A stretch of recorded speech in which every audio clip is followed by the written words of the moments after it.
밥 먹기 전에 무슨 얘기 나눴었냐면요.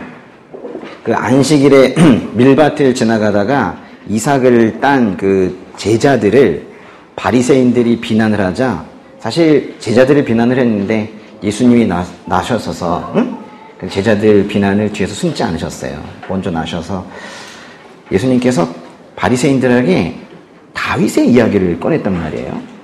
그 제사장이나 먹을 수 있는 제사 음식을 먹은, 뭔가를 어긴 다윗의 이야기를 했어요. 그 이야기 자체가 뭐 이 밀밭을 지나는 예수님의 제자들 이야기와 딱 매칭이 되지도 않지만은 그 얘기를 하는 것이 그렇게 뭐 특별히 도움이 될 만한 것도 없어요. 뭐 다윗이 잘한 것도 아니고 다윗이 뭔가 규례를 어긴 것이기 때문에. 근데 그 얘기를 하셨단 말이에요.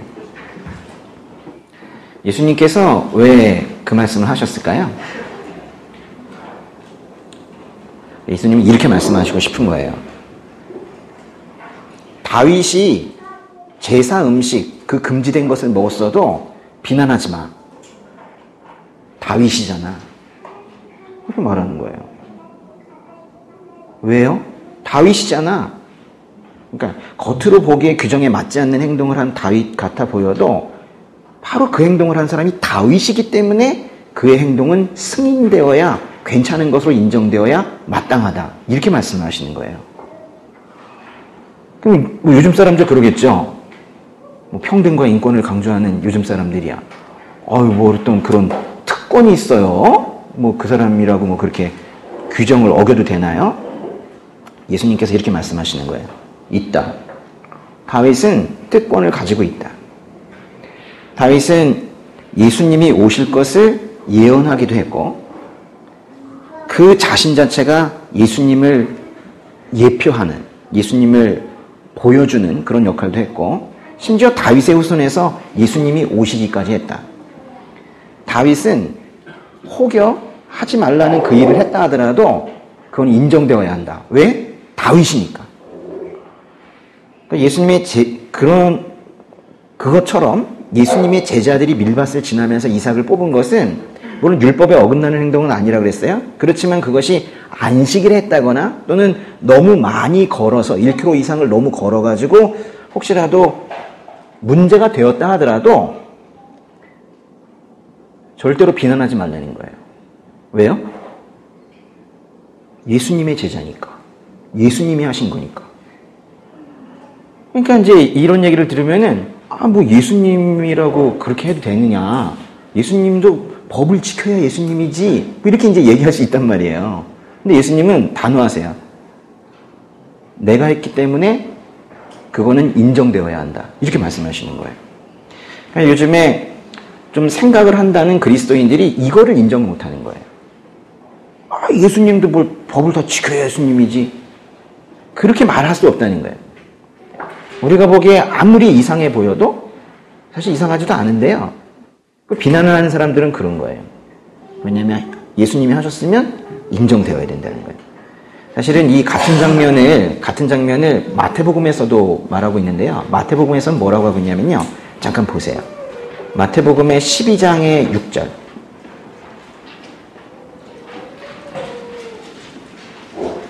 이 같은 사건의 말미에 마태복음에서는 12장 6절에서 아주 큰 선언을 합니다.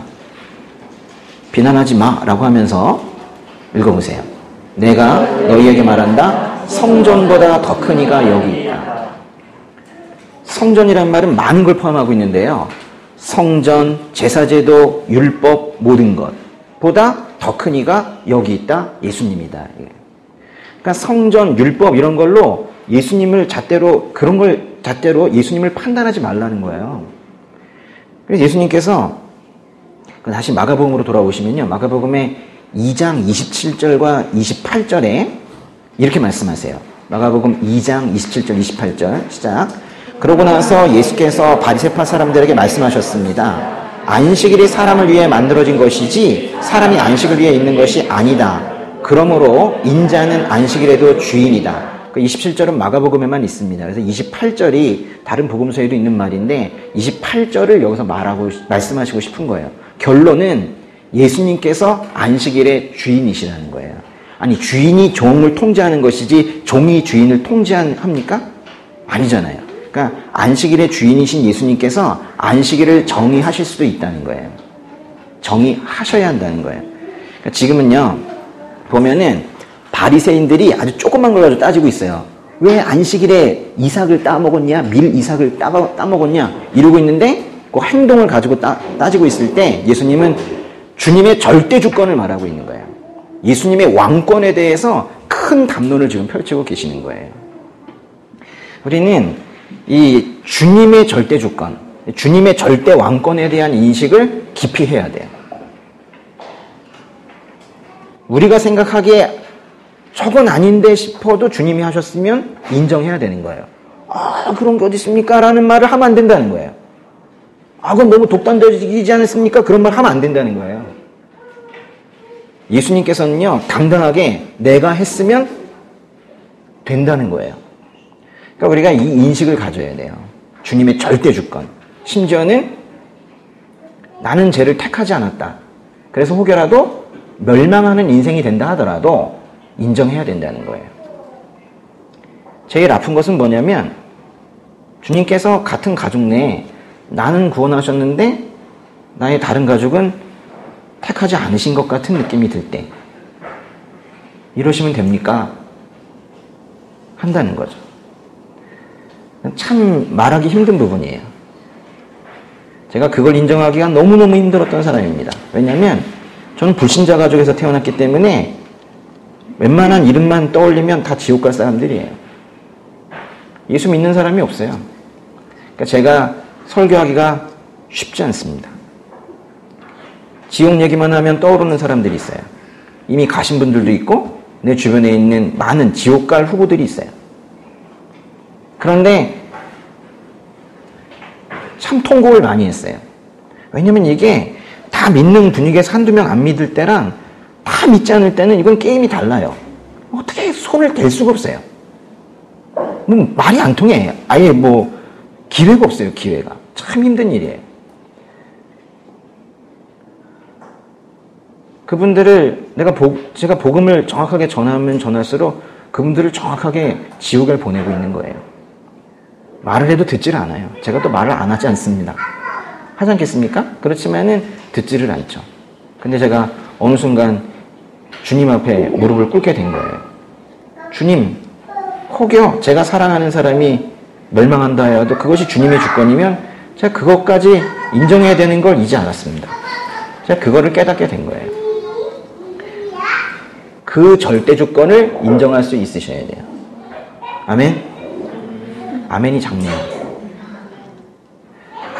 그거를 인정하게 되면 실은 그 이외에 다른 짜잘한 것들에 대한 주님의 절대 주권은 인정 못할 것이 없죠. 그렇죠? 그 안식일 이야기는요, 그 3장 1절로, 그래. 신났구나. 안식일 이야기는 3장 1절로 계속 이어지는데요.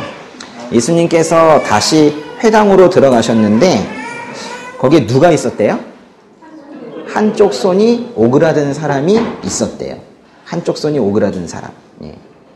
근데 2절에 보시면은 몇몇 사람들이 예수님을 지켜보고 있었는데 이 좋은 의도로 지켜본 게 아닌 것 같아요. 안식일에 대한 예수님의 입장을 한번 확인을 하긴 했는데 다시 한번 확인하고 정말 안식일에 대해서 계속 안식일의 주인은 나다라는 방식으로 얘기를 한다면 고소하겠다. 이러면서 이제 예수님을 고소하기 위해서 사실은 감시하고 있는 건데요. 예수님이 실수하기만을 바라면서 눈에 불을 켜고 지켜보고 있는 사람들이 있었어요. 근데 지금은 이제 예수님은 안 계시니까는 예수님의 제자들이, 즉 우리가 지적당할 일을 하기를 바라며 지켜보고 있는 것만 같은 느낌이에요. 우리는 더 근신하고 더 잘해야 돼요. 왜냐면 이렇게 크게 잘못하면 당연히 안 되겠지만은 그렇지 않아도 지적당해요. 그리스도인 삶이 그렇습니다. 그래서 다른 사람보다 훨씬 더 조심하고 잘 지킬 거 지키고 그렇게 살아야 돼요. 다 뭐 우리를 위해서가 아니라, 우리가 좋은 평판을 받기 위해서가 아니라 이 교회와 이 주님의 명성을 위해서 우리가 그렇게 살아야 되겠죠. 마가복음에 이제 3장으로 들어갔는데요. 3장 3절 읽겠습니다. 예수께서 손이 오그라든 사람에게 말씀하셨습니다. 일어나 앞으로 나오너라. 예수님께서 큰 결심을 하신 것 같아요. 원래 이런 분들을 저 뒤쪽에서 은밀하게 이렇게 치유하시고 돌아보내면서 딴 데는 얘기하지 마. 혹시 얘기하더라도 가족한테만 얘기하지 마. 이렇게 말씀하시거든요. 근데 거기 지금 사람들 많이 있는 거예요. 많이 있는데 회당인데요. 앞으로 나오라 한 거예요. 그 은밀한 곳에서 치유하시고 어디 가서 말하지 말라 말씀하실 줄 알았는데 그 손이 오그라든 사람을 지금 앞으로 나오라는 거예요. 그러니까 예수님께서 늘 침묵 명령을 내리시는 분이 아니세요. 지금 이게 지금 무슨 이슈 때문에 그러는 겁니까? 안식일. 그러니까 우리가 생각한 것보다 예수님께서는 이 안식일 문제에 대해서 아주 더 중요하게 생각하셨던 것 같아요. 그래서 이 문제는 대충 넘어갈 문제가 아니라는 거예요. 여기서 결단을 내려야겠다는 거예요. 그래서 오히려 공개적으로 이 문제를 드러내서 뭔가 결정을 이 자리에서 짓기로 마음을 먹으신 것 같아요. 문제를 회피하는 게 아니라 가장 뜨거운 이슈, 이 안식일 문제를 예수님께서 의도적으로 군중의 시선 가운데, 군중의 관심 한가운데로 가져와 버리시는 거예요. 정면 돌파하시는 거예요. 먼저 예수님께서 말씀을 하십니다. 4절 읽어볼게요. 그리고 예수께서 그들에게 물으셨습니다. 안식일에 무슨 일을 하는 것이 옳겠느냐? 선한 일이냐 악한 일이냐? 생명을 구하는 것이냐 죽이는 것이냐? 그러자 그들은 말없이 잠자코 있었습니다. 예수님께서는 이 질문을 통해서 안식일에는 선한 일이나 생명을 구하는 일을 할 수 있다고 말씀을 하시는 거예요. 너무 당연한 것 같지만 바리새인들은 인정하지 않았습니다. 아무것도 안 해야 된다고 그랬어요. 안식일이라는 게요, 본질적으로 쉼이고, 안식일이라는 게 본질적으로 고통을 완화하는 날인데요. 고통을 느끼는 사람이 있으면 고통을 없애주는 쪽으로 하는 게 안식일 취지와 맞잖아요. 근데 그것도 일이라면서 바리새인들은 하지 말라고 한 거예요. 근데 그걸 지적하고 계시는 겁니다. 그러자 이제 사람들이 생각해봐도 자기들이 얘기하려고 해도 자기 생각에도 좀 자기들이 좀 말이 안 되는 것 같아요. 그래서 지금 가만히 있었던 건데요. 아주 잠잠해졌어요. 예수님께서 이렇게 말씀하시니까. 예수님의 어떤 위험 있는 그런 모습이 나옵니다. 그 다음 장면은 더 놀랍습니다. 5절 한번 읽어보세요. 예수께서 노하셔서 그들을 둘러보시고 그들의 마음이 완악한 것을 마음 깊이 슬퍼하시며 그 사람에게 말씀하셨습니다. 손을 펴보아라. 그가 손을 쭉 내밀자 그 손이 완전하게 회복됐습니다. 일단 예수님께서 노하셨어요. 화나셨어요.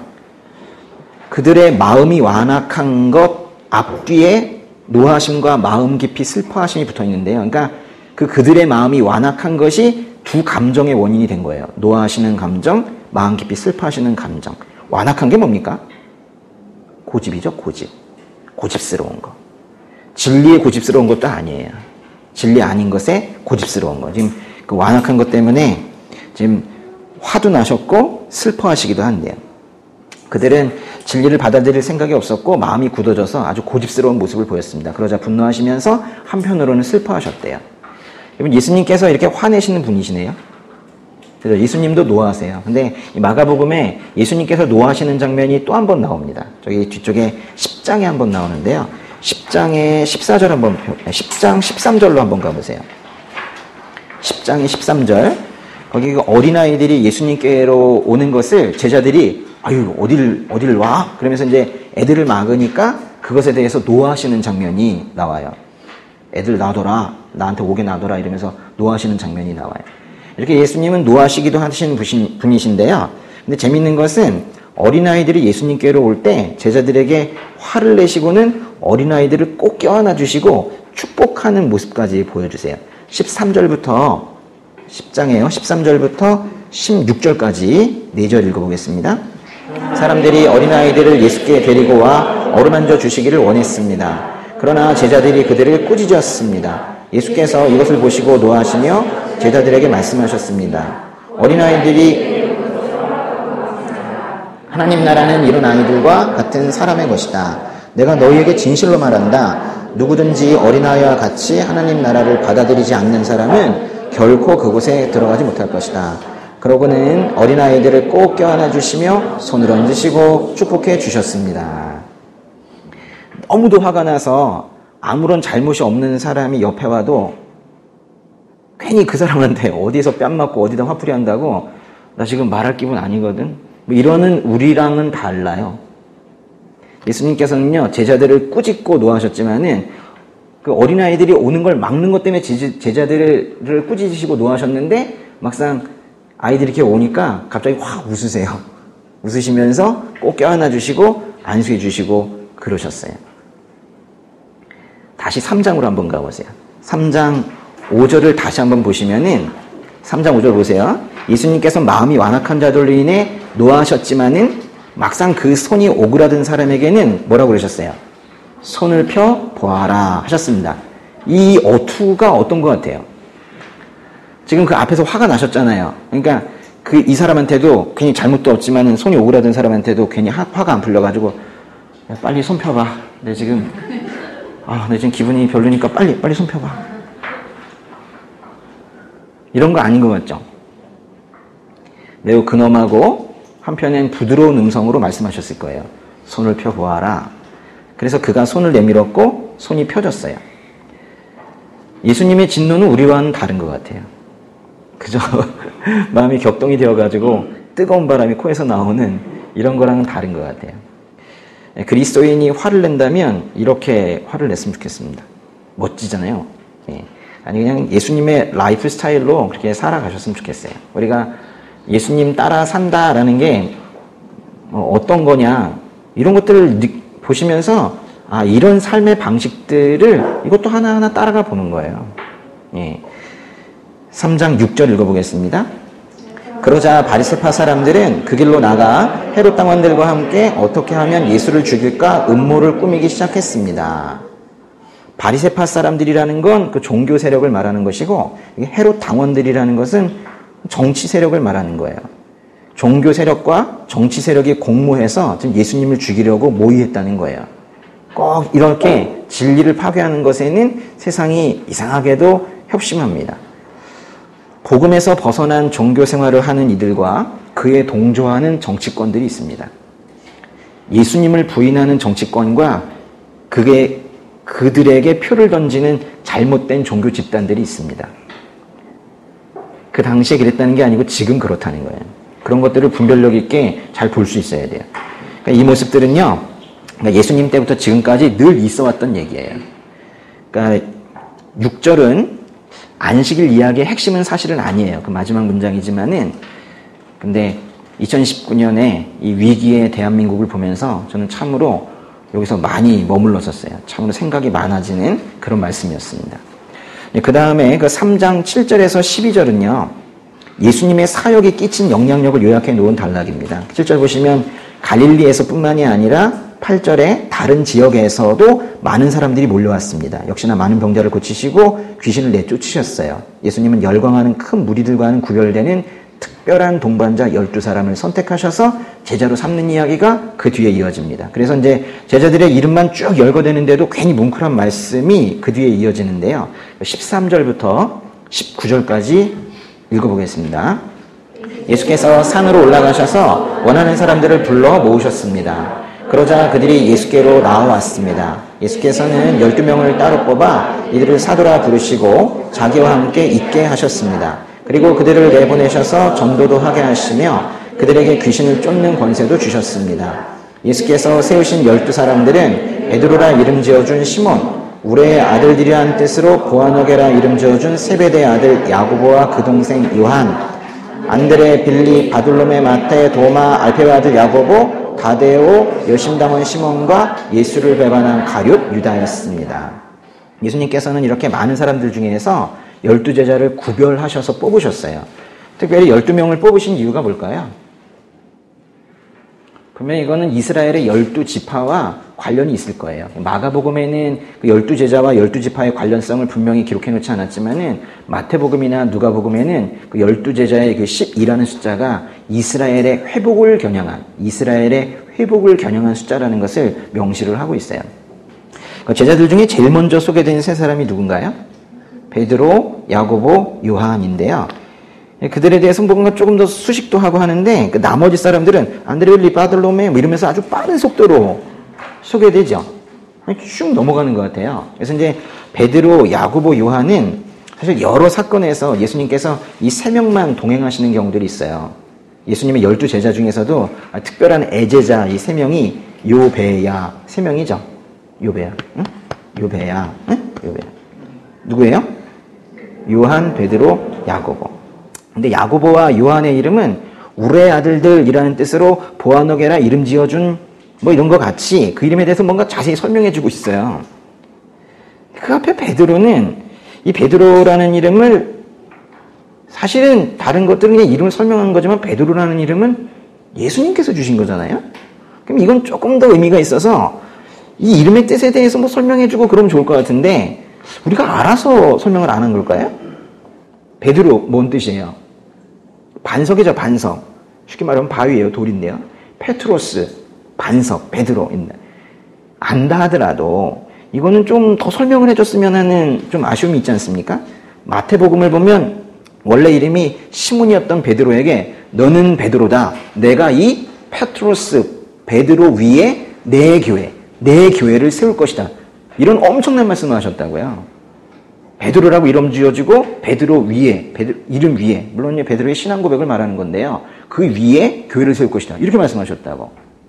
근데 이 정도로 마태복음에서 얘기하고 있는데 이 마가복음에서는 너무 썰렁해요. 또 저 혼자만의 의심이지만 이상하게 베드로에 대해서는 친절하지 않은 게 마가복음이에요. 그러니까 베드로가 이런 부분들은 다 조금 쓰라고 한 것 같아요. 베드로의 뭐 설교를 들으면서 마가가 썼으니까요.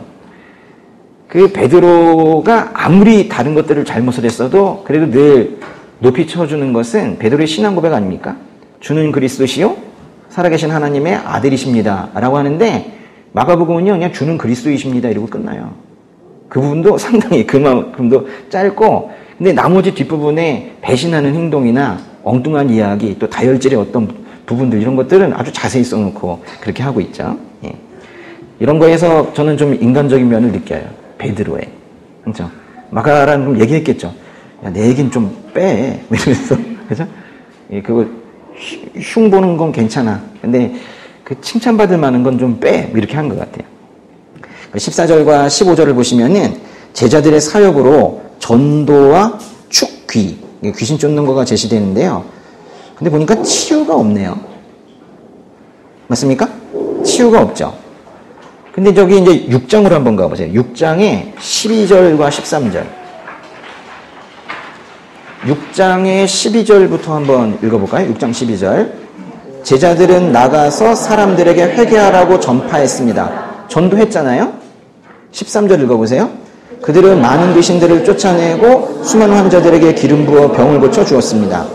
앞에 부분은 축기고 뒷부분은 치유잖아요. 그러니까 다 했죠. 그러니까 앞에 있는 3장 14절 15절에서 전도와 축기, 귀신 쫓는 것만 위임하신 것처럼 기록되어 있지만 이거는 제자들의 사역을 요약해서 기록한 것이지 실제로는 치유도 병 회복시키는 것도 다 위임을 하셨습니다. 그런데 다시 돌아가셔서 3장의 15절 끝에 보시면요.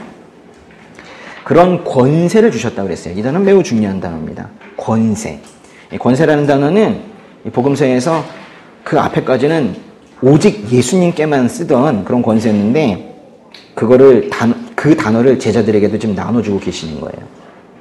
아낌없이 주시는 하나님, 아낌없이 주시는 주님. 우리가 그거를 또 느낄 수 있어야 돼요. 특별히 예수님께서 우리에게 나눠주신, 원래 예수님 건데 우리에게 나눠주신 가장 큰 선물, 공유해 주신 것 중에서 가장 감사한 건 아버지라는 호칭일 것 같아요. 그쵸? 네. 근데 이 장면에서 가장 감동인 단어는요, 14절에 있는 함께라는 단어일 것 같아요. 함께. 좀 그게 참 좋아요. 예수님께서는 12명을 따로 뽑아 자기와 함께 있게 하셨습니다. 예수님께서 제자들을 일시키려고 뽑으셨다. 뭐 이렇게 표현하지 않고 그건 오히려 뒤쪽이고 오히려 먼저 말씀하시는 건 함께 있게 하시려고 뽑으셨대요. 근데 여기서 이제 함께라는 건요. 아마도 뭐 몸만 함께 있는 건 아니겠죠. 마음도 함께 있기를 바라셨을 거고 무엇보다도 비전이 함께 하기를 바라셨을 거예요. 예수님께서 제자들과 함께 공유하고 싶었던 비전이 뭘까요? 그게 이제 그리스도인들의 사실 공통의 삶의 목표가 되기도 해야 되는데요. 왜 살아? 하는 이 질문, 그리스도인들에게 이 삶의 목표, 삶의 목적은 하나님 나라입니다. 하나님 나라. 근데 아까 우리 하나님 나라는 비유에서도 봤지만은 성장하고 있죠. 안 보이는 것 같아도 계속 커지고 있습니다. 계속 커지고 있어요. 무슨 유럽이 죽었느니 뭐니, 교회 다 죽었느니 전체적으로 다 커지고 있어요. 전체 숫자는. 요즘에 이란, 이라크 난리 났습니다. 그곳에서 지금. 점점 커지고 있어요. 그렇기 때문에 만약에 나의 삶의 목표가 하나님의 나라이면 그 목표가 이루어져 가고 있기 때문에 그날 나의 마음이 좀 슬펐다 하더라도 사실은 뭐 괜찮은 거예요. 잘 넘어갈 수 있어요. 근데 나의 감정이 편한 것이 내가 오늘 조금 웃을 수 있거나 그런 것이 좀 더 늘어나는 것이 나의 삶의 목표라면은 매일매일 휘둘리는 삶을 살게 되어 있죠. 근데 이제 이 하나님 나라라는 이 거대한 우주적인 목표가 우리의 실제 목표가 된다면은 우리의 삶은 완전히 바뀌게 될 거예요. 제자들을 뽑았다는 건요, 하나님 나라 건설을 위해서 지금 주춧돌을 놓는 작업으로 생각하시면서 지금 뽑은 거예요. 그 12제자가 없었으면은 그 많은 교회와 우리가 어떻게 있었겠어요. 그죠? 근데요, 저만 이런 의문을 가지는 건지 모르겠는데, 왜 다 남자였을까요? 응? 왜 제자들을 다 남자만 뽑았을까? 신학적인 문제는 아니었겠죠. 숙소 문제였을 것 같아, 그냥, 그죠? 예, 왜냐면 워낙에 순회하면서 다녔게 됐기 때문에 현실적으로 그 사역을 하는 어떤 거처 문제였을 거예요. 그러면 여인들은 예수님을 따르지 않았는가? 실제로는 예수님을 따르는 여인들이 아주 많이 있었습니다. 그 이야기는 마가복음의 15장에 나오는데요. 뒤쪽 한번 보세요. 15장의 40절 펴보세요. 15장의 40절. 예수님께서 십자가에서 숨을 거두시는 장면 뒤에 예수님을 따르는 여인들의 이야기가 나와요. 예수님 죽으신 이후에 나와요. 이것도 의미심장합니다. 15장 40절과 41절 읽어볼게요. 여인들도 멀리서 이 광경을 지켜보고 있었습니다. 그 가운데는 막달라 마리아, 작은 야고보와 요셉의 어머니 마리와 살로메도 있었습니다. 이 여인들은 갈릴리에서 예수를 따르며 섬기던 사람들이었습니다. 그 외에도 예수를 따라 예루살렘에 온 다른 여인들도 많았습니다. 그랬잖아요. 여인들은요, 지금 보시면 멀리서 이 광경을 지켜보고 있었다 그랬는데 이 광경은 십자가를 지켜보고 있었다는 거예요.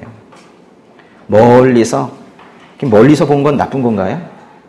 가까이 갈 수 없었어요. 근데 멀리서 계속 보고 있었잖아요. 사실 바라보는 것 이외에는 이들이 할 수 있는 게 없었어요. 그냥 그저 바라보는 거였단 말이에요. 그러니까 예수님의 죽음을 이렇게까지 응시한 여인들이기 때문에 이 여인들로 하여금 그 죽음을 응시한 여인들이기 때문에 이들에게 부활도 제일 먼저 목격하게 한 거예요.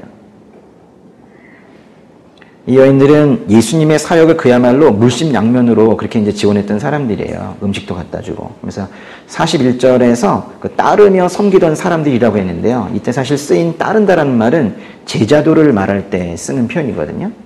그러니까 12제자 뭐 이렇게 포함시켜서 말을 하진 않지만은 늘 예수님을 따르고 지원하는 여인들 그룹이 있었는데요. 요즘 표현을 한다면 예수 그룹의 어떤 소위 정교회원 같은 그런 그룹들이 있었어요.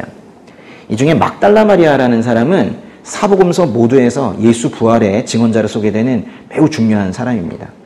16장 1절에서 막달라 마리아와 함께 다시 한번 등장하는 여인도 있는데요. 살로메. 사실 이 여인이 누군지는 몰라요. 왜냐면 마가복음에만 명확하게 나오지 딴 데는 명확하지 않거든요.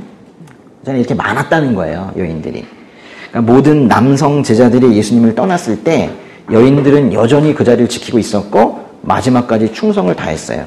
그리고 그래서 그들에게 부활의 메시지가 주어질 수 있었어요.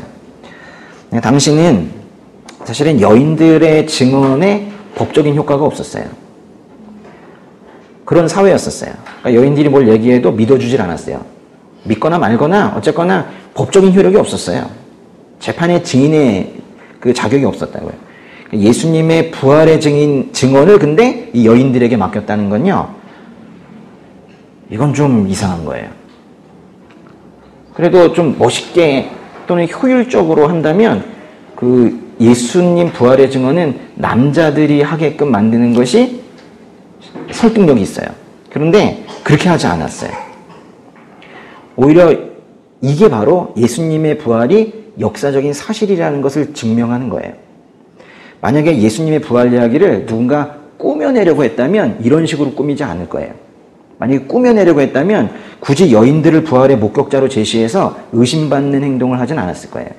왜 굳이 증언의 효과가 떨어지는 여인들의 증언이라는 그런 플롯을 짜겠어요. 근데 여인들이 보고 들은 것에 근거해서 부활 사건을 기록한 이유는, 쉽게 말하면 여인들이 부활을 목격했다고 한 이유는 여인들이 부활을 목격했기 때문이에요. 그걸 그냥 사실대로 적은 게 복음서인 겁니다. 12 제자뿐만이 아니라 이 충성스러운 여인들의 그룹은 뒤로 가면 갈수록 제자 이야기의 중요한 부분을 차지하게 돼요.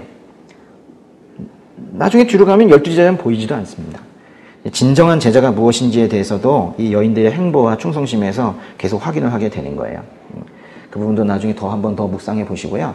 다시 이제 3장으로 가시면요. 다시 3장에 마가복음 3장 20절과 21절, 3장 20절과 21절 읽어보겠습니다.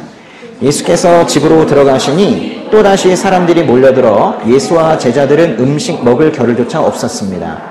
예수의 가족들은 예수가 미쳤다라는 소문을 듣고서 예수를 붙잡으러 찾아다녔습니다. 20절과 21절은 헬라어 단어 수로 28개의 단어로 구성이 되어 있는데요. 마태복음과 누가복음에는 이 내용이 없습니다. 오로지 마가복음에만 있는데요. 예수께서 집으로 들어가셨다고 했는데 20절에요. 그 집은 아마 2장 1절에서 예수께서 집에 계신다고 하는 그 집일 거예요. 근데 이제 집으로 들어갈 때는 제자들이 같이 살게 됐으니까 아마 함께 집으로 들어가셨을 텐데요. 근데 얼마나 많은 사람들이 몰려왔는지 20절에 보면 예수님도 제자들도 밥 먹을 시간조차 없었다는 거예요. 진짜 많이 왔었나 봐요. 근데 이렇게 이제 열광적인 모습을 기록을 한 게 20절인데 갑자기 21절에서요. 예수님의 가족이 처음으로 소개됩니다. 예수님의 가족들이 처음 소개되는데 어떤 모습으로 소개되냐면 예수가 미쳤다라는 소문을 듣고 예수님을 붙잡으러 찾아 나섰대요. 그러니까 아직 예수님의 집에 도착하지는 않은 거예요. 갈릴리에 이쪽에 예수님이 계시고 나사렛은 저 지중해와 여기 한 가운데쯤 있거든요. 여기서 이제 출발해가지고 지금 오고 있는 겁니다. 예. 근데 왜 왔을까요? 그 소문을 긍정을 한 거죠, 뭐. 그러니까 예수님에 대해서 편을 들지 못하고 예수님에 대한 그 소문을 긍정을 하고 가문의 명예를 지키겠다고 하면서 오는 거겠죠. 그렇죠? 근데 표현이 좀 그렇죠. 예수가 미쳤다. 예수가 미쳤다. 이 소문을 듣고 나서 아마도 예수님을 붙잡아가지고 뭐 제어라도 하겠다. 더 이상은 사용 못하게 해야 되겠다. 뭐 이런 생각으로 지금 찾아오고 있는 것 같아요. 근데 우리는요, 예수님이 나사렛 출신이라는 것밖에 여태까지 모르고 있었는데 처음 등장한 가족 이야기가 뭐 이상한 얘기예요. 그냥 처음 등장한 가족 이야기가 예수님께 엄청난 반감을 가지고 있는 모습으로 표현되는 거에 상당히 이제 충격을 받는 거예요. 사실 우리는 이 가족들의 이름도 잘 모르잖아요. 6장에 가면요, 그 가족들의 이름을 볼 수 있습니다. 6장 3절. 6장 3절에 나오는 뭐 이 사람들, 거기 형제라는 사람들이 친형제인지 사촌형제인지까지는 우리는 알 수는 없어요. 그렇지만은 그 형제 자매들이 거기에 기록되어 있습니다. 6장 3절 읽어보겠습니다. 저 사람은 한남 목수가 아닌가? 마리아의 아들이고 야고보, 요셉, 유다, 시몬과 형제가 아닌가? 그 누이들도 여기 우리와 함께 있지 않는가? 그러면서 사람들은 예수를 배척했습니다. 요셉, 유다, 시몬 이름들이 다 비슷하죠? 예, 중복된 이름들이 많습니다. 물론 거기에 나오는 그 야고보 있죠. 그 야고보는 점차 예루살렘 교회에서 교회가 생기면서 중요한 역할을 맡게 되고 예수님의 동생인데요. 히브리서 다음에 있는 게 뭐예요? 야고보서를 쓰기도 하는 그 야고보입니다. 그러니까 교회사에서 아주 중요한 역할을 하는 그런 야고보이지만은 마가복음은 그런 거에 관심이 없어요. 지금 이때 반감을 가지고 왔다는 거 이것만 지금 기록을 하고 있어요. 예. 예수님께서 미쳤다라는 말을 붙인 그 3장 21절의 진술은 사실 우리가 읽기에, 그리스도인들이 읽기에 약간 민망스럽기도 하고 모욕적일 수도 있어요. 여러분 좀 불편하지 않으십니까?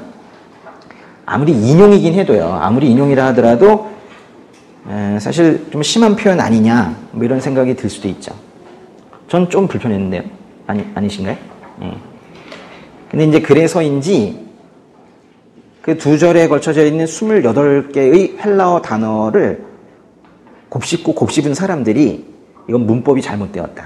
이러면서 그 미쳤다라는 거의 주어를 예수님의 집으로 몰려든 군중들 있죠. 아주 미친 듯이 몰려드는 이렇게 해석하려는 시도들이 있었지만 결국 받아들여지지는 못했습니다. 그러니까 그 정도로 이 부분에 대해서 불편함을 가지고 있는 사람들이 많이 있었어요. 근데 뭐 이대로 지금 여기 성경대로 해석하는 것이 맞습니다. 근데 이제 21절에서 예수님의 가족이 갑자기 반감을 가진 예수님 찾아 나서는 그 가족이 나오더니 갑자기 그 한 절로 끊어져 버려요. 그러더니 한참 지나서 31절에서 다시 가족 이야기가 시작이 됩니다. 31절부터 35절까지 같이 읽어볼게요. 그때 예수의 어머니와 형제들이 찾아왔습니다. 그들은 밖에 서서 사람을 시켜 예수를 불렀습니다.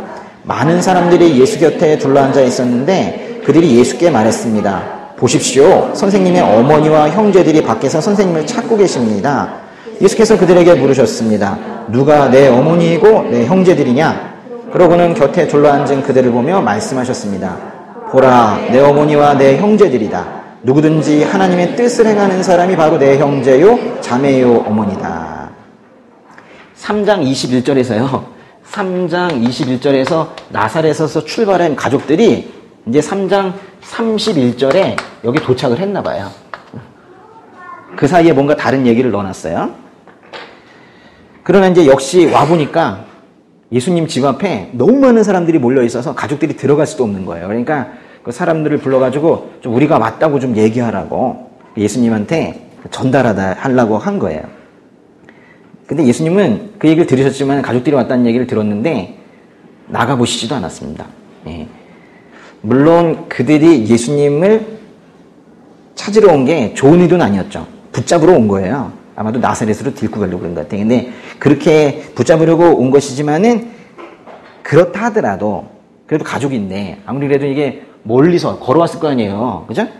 이 찾아온 이 가족들을 그냥 밖에만 서 있게 하는 이 예수님이 이 장면에서는 어떻게 보면 좀 퉁명스럽고 어떤 면에서는 어머니도 계신데 약간 무례한 뭐 그런 모습으로 보일 수도 있어요.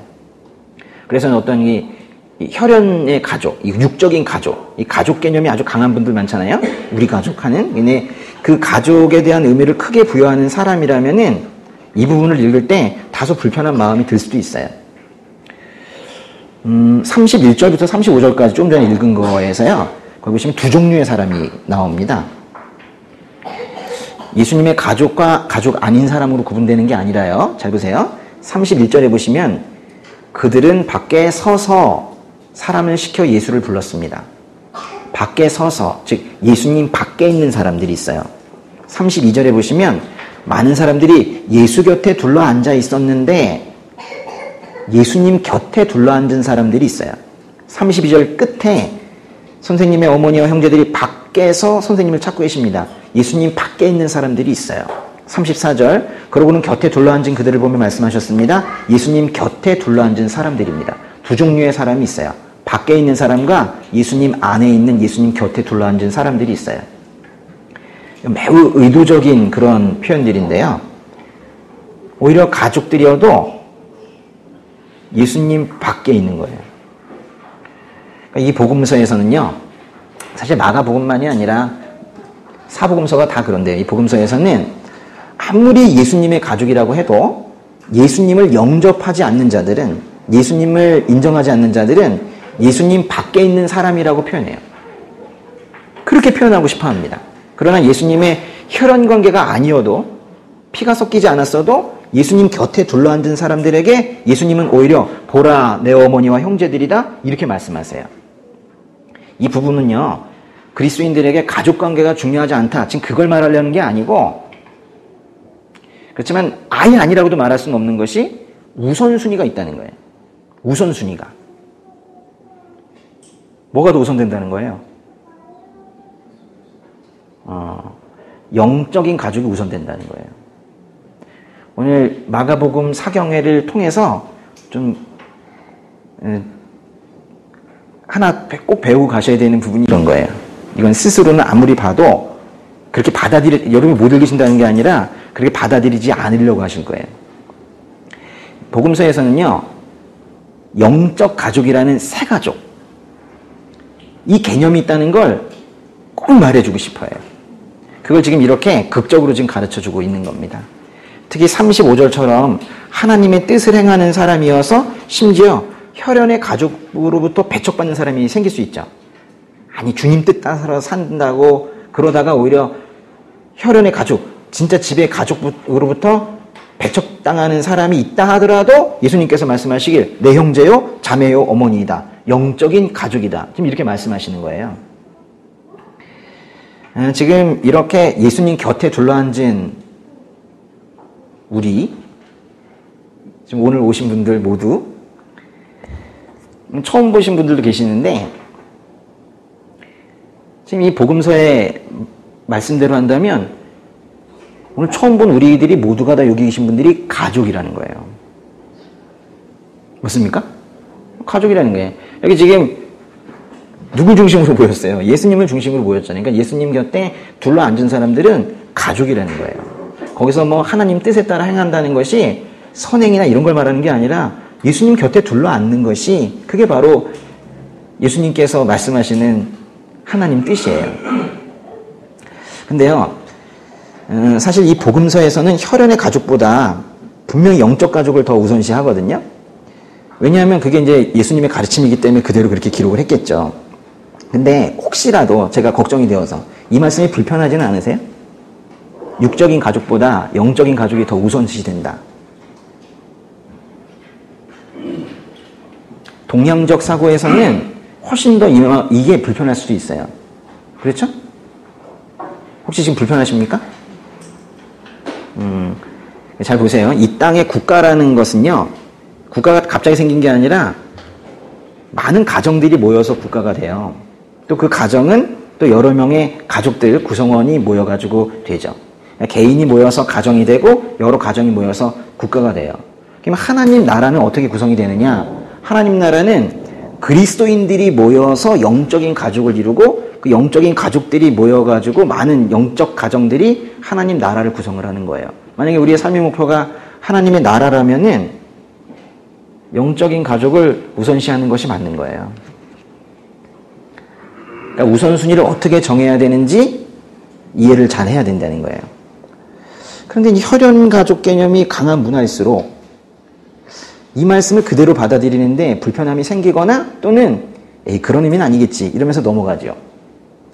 이 부분에 대해서는 마가복음 10장에서 좀 더 논의가 이루어지는데요. 10장으로 한번 가보세요. 10장의 28절.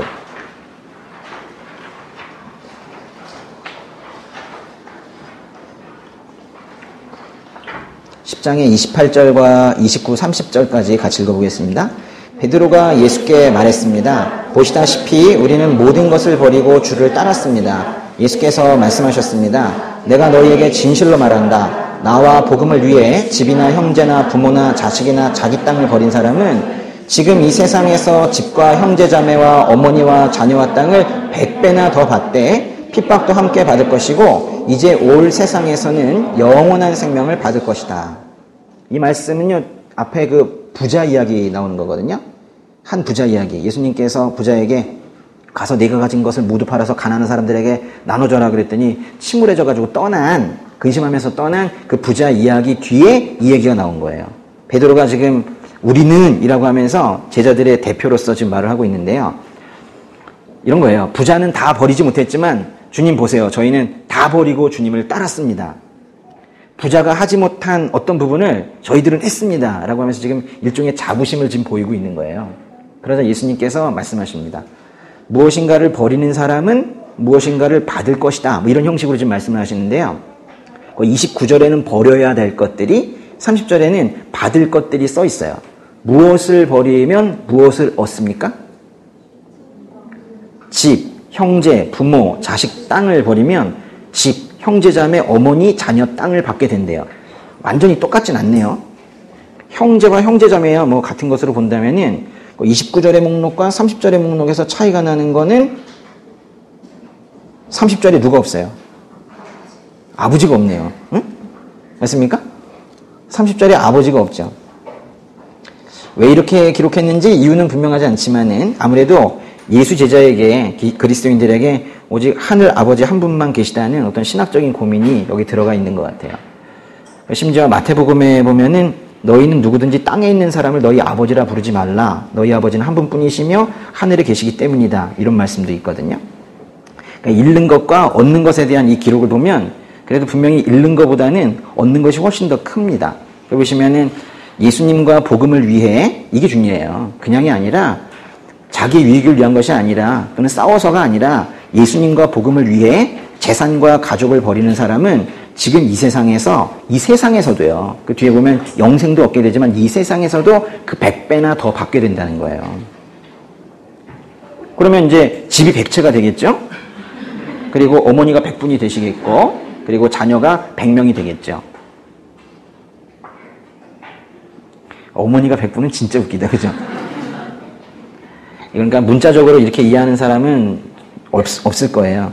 그러니까 아마도 이거는 오히려 어떤 유형적인 보상이 아닌 것 같아요. 예수님과 복음을 더 우선시하는 사람에게 뭔가 무형의 심리적인 또는 영적인 그런 보상이 주어지는 것 같아요. 오히려 그런 걸 수도 있어요. 오히려 가족관계에 대해서 생기는 유익이 100배나 될 수도 있는 거예요. 근데 이거는 분명히 앞에 그 3장에서 말한 것처럼 영적 가족이라는 새 가족이 엄청 늘어난다는 사실을 말하는 걸 거예요. 여러 가지로 해석이 가능하긴 하나, 지금 우리 혈연의 가족의 관계가 더 좋아지겠다, 내가 여기 집착하지 않으면 더 좋아지겠다, 이렇게 해석할 수도 있기도 하나, 실은 이 말씀은 영적 가족이라는 새 가족이 많이 늘어난다라는 거예요. 혈연의 가족에 집착하지 않을 때 영적 가족의 풍성함을 말하고 있는 거예요. 그리스도인들에게 가족 개념은 영적 가족이라는 이 확대 가족의 개념이어야 한다는 거예요. 저 혼자만의 얘기가 아니고 원래 이 말씀의 진리가 그래요. 우리가 추구하는 것은 육적 가족, 혈연의 가족으로 이루어진 이 땅의 나라가 아니라 하나님의 나라이기 때문에 그래요. 그러니까 하나님의 나라라는 이 삶의 궁극적인 목표, 이게 없으면 이건 이해되질 않아요. 아니 그래도 가족이 중요하죠, 이렇게 말하겠죠. 그렇다고 해서 재산을 다 처분하고 무소유가 되라는 말씀도 아니고 가족과 관계를 끊는 게 좋겠다, 뭐 이렇게 말씀드리는 건 당연히 아닙니다. 이 땅에서 순례의 삶을 사는 동안에 그 본향에 가기 전에 이 땅에 있는 가족과 소유물에 집착하지 말라는 거예요. 먼저 그의 나라와 그의 의를 구하라는 거예요. 성경에서 분명히 말하는 건 어떤 게 하나가 필요 없다가 아니라 우선순위예요, 우선순위. 혈연 가족이 우선이라는 말은 성경에서 하지 않습니다. 혈연 가족이 우선이라는 것은 복음서 기준으로 볼 때 전혀 성경적이지 않아요.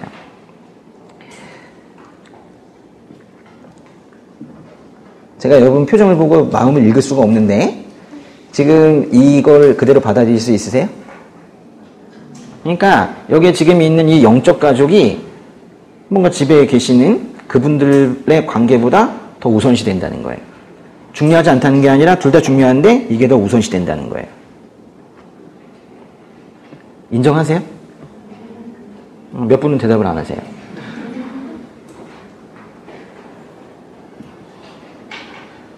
이걸 인정하셔야 돼요.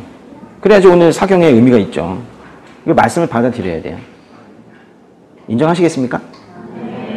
그러면 이제 주님께서 큰 은혜를 주세요. 어떤 은혜를 주시냐면요. 사실은 가장 좋은 상태는 뭐냐면 바로 그 집에 계시는 그 혈연 가족이 모두 나의 확대된 영적 가족에 포함이 되는 거예요. 그들이 나의 혈연 가족이 아니라 나의 영적 가족이 되는 거예요. 혈연의 가족 전체가 합심해서 예수님을 따르면 그것만큼 좋은 게 없겠죠. 그러나 이런 기대감이 아직 충족되지 않았다 하더라도 여전히 중요한 것은 영적 가족이에요. 그러니까 이것만큼은 꼭 기억을 하신 상태에서 계속 들으셔야 되는데 뭐 그들이 다 영적 가족이 되면 좋겠다. 괜찮은데 만약에 그게 여의치 않다면 영적 가족이 더 우선이 된다는 거예요. 그래도 내 가족이 먼저인데 이렇게 생각하는 분 있으세요? 혹시라도 진짜 한번 생각하시는 분, 그래도 영적 가족, 교회 공동체보다는 그래도 집이 우선이지 이렇게 생각하시는 분 있으면 분위기상 들진 못하겠지만 그래도 한번 혹시 있으시면 진짜 없으세요? 제가 설교를 잘했나? 왜 이러지? 그래도 내 가족이 먼저인데 영적 가족보다 뭐 이렇게 생각하시는 분이 혹시라도 있으시다면은 그 생각을 왜 하냐면요, 자신이 그 가족을 잘 챙긴다고 생각해서 그래요. 자신이 그 가족을 챙길 수 있다고 생각해서 그래요. 죄송하지만 큰 착각입니다. 나의 가족이 연약하기 짝이 없는 나의 도움만 바라는 그런 가련한 인생이 됐으면 좋겠어요? 아니면 이 교회 공동체가 모두 나의 영적인 새가족도 되고 나의 혈연 가족의 새가족도 되어서 내가 챙기지 못하는 우리 엄마를 온리즈 교회에서 도와줬으면 좋겠어요?